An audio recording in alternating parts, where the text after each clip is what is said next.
As a student, I'm starting the colleague self-service homepage. On the left-hand side is your toolbar, and you can click the cap and tassel icon to open up academics. Right now we're picking out classes, so let's jump to course catalog. Let's say I want to complete Arabic as one of my analytical skills.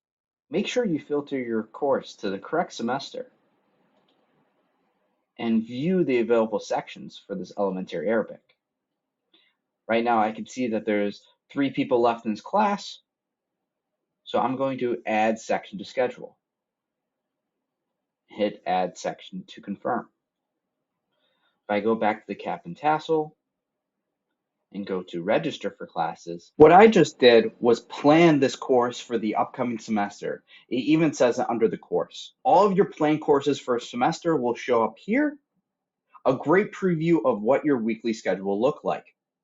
However, you can see that the register button is grayed out because I still have to connect with my advisor on the upcoming schedule. Your advisor may reach out to you on how to schedule a meeting, whether it be through an online calendar like the one above, or a physical calendar like this example below. But don't be afraid to start the conversation and connect with your advisor first. After discussing your scheduled courses, your advisor will have unlocked you in self-service and you'll be able to register for courses during your registration window. Instead of being gray, you can see that the register buttons are in blue.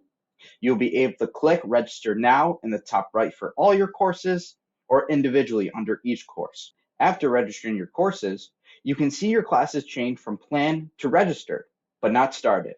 This confirms you have successfully registered for the course.